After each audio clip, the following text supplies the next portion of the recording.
I gotta confess something to you guys. My 1950 Ford has not left the garage yet this year. But we're gonna fix that today. So anybody who is a parent of a young kid or young children know that that stage, especially the youngest stage, you know, I've got a 5, about to be 6-year-old, and I've got a 3-year-old.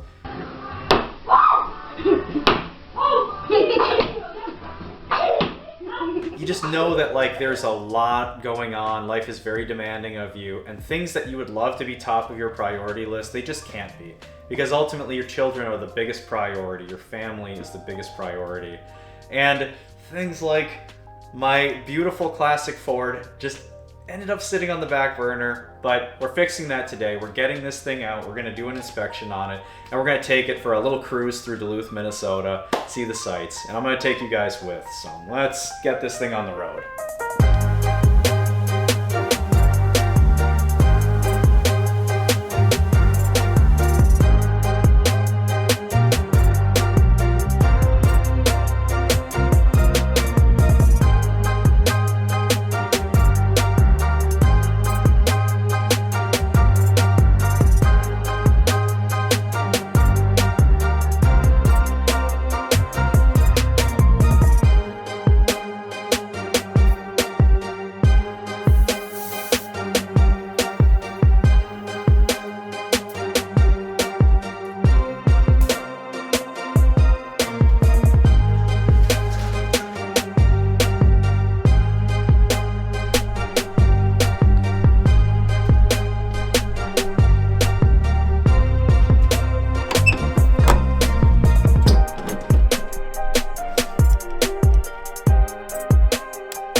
Need to finish this, make a mount for this already. It's reading everything.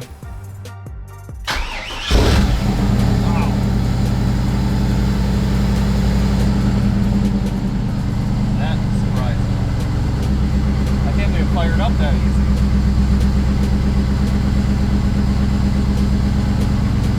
Wow. Okay, awesome.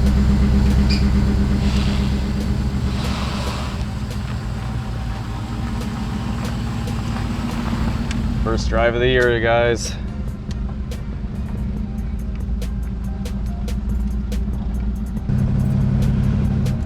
There are a few things that feel as good as that start of summer, you know? It's like, you know, at this point, there's very low chances of there being snow. Even for northern Minnesota. And it means that the toys all come out. And in this case, toys could have been out for a little while if I had more time, but here we are. It feels so good to get this thing out. You know, I love the Camaro to death, but it doesn't quite do for my soul what driving this thing does. This is a very special car, you know?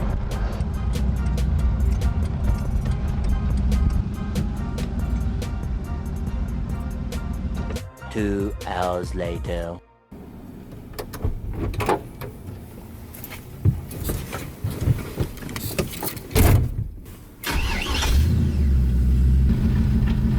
Man, I love how the S10 front end steers on this thing.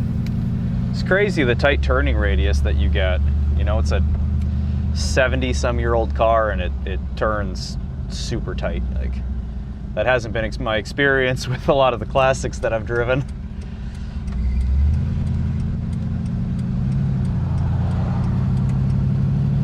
Oh man, feels so good, guys. There's nothing quite like driving a classic American car, and I feel like I'm getting a little deja vu.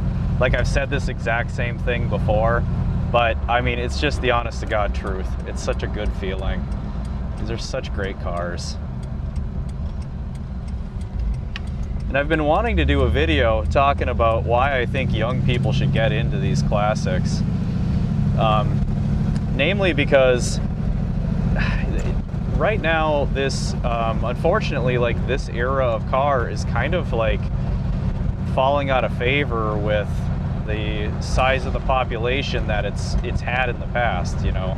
As the baby boomers are getting older, the silent generation especially aren't really driving anymore, or they're so old that they really can't drive something like this, I'm assuming. There's probably some of them that are still able to, but the majority can't. So these things are all ending up for sale. And, you know, if you care about the hobby and you have a passion for these classic cars, you don't want to see the market completely drop out on them. And not even just for like the value of your own vehicle's sake, but like, because you just don't want to see these things ending up in scrap yards. You don't want to see them go neglected and tossed out. Like, sure, I'd love to be able to scoop up another one of these things to build, but I don't know. I think honestly, I'd much rather see the market stay strong because people are demanding for them. They're wanting to also get into this amazing hobby that is like driving these super old classic American cars, because it's just such a good feeling. And honestly, like, we're living in a time where there's so much negativity and there's so much stuff to be stressed about. These cars, they just, like, they really kind of, they echo back to a time when the vibes were better, at least for culturally, the vibes were better. I mean, I know not for all populations it was as good as it could have been, but the 50s was a really beautiful time. It's where we gave a shit and we like put a lot of effort into architecture and our cars and our homes and stuff. Like, you just like look at the aesthetic of back then, and it was just wild how much effort everybody kind of put into everything.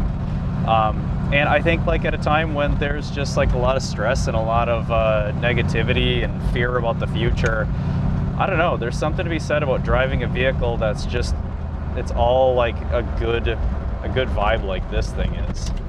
I know that is kind of a young person's way of saying, like, I don't know, it puts a smile on your face, but that's what it is.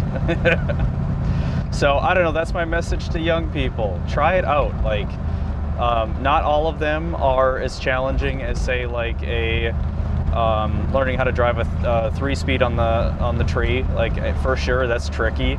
But like, not all of them are that way, and some of them are already set up with nice, like, simple automatic transmission setups with fuel injection, or they've got like really well dialed in carbs. Don't be afraid of it, and know that there was a time when you could buy, literally your owner's manual came with all of the information that you could possibly need to keep these cars driving and maintaining them. Maybe not rebuilding the engine, but everything about like tuning up your carburetor and stuff. And if you can put that down into a book in a simple way, a simple enough way for it to be an owner's manual, you can do it. You can learn how to do this and keep these things alive. So I don't know. There we go. I'm starting off the new driving season by telling millennials and Gen Z to consider buying classic American cars, because it's I don't know, it's good for your soul. And the smiles you get from people, it's just such a good feeling. I don't know. Yeah, you're happy. This is good. We're gonna take a little scenic drive here through Duluth, so show you guys the site here. I'm gonna switch the camera up to the front view.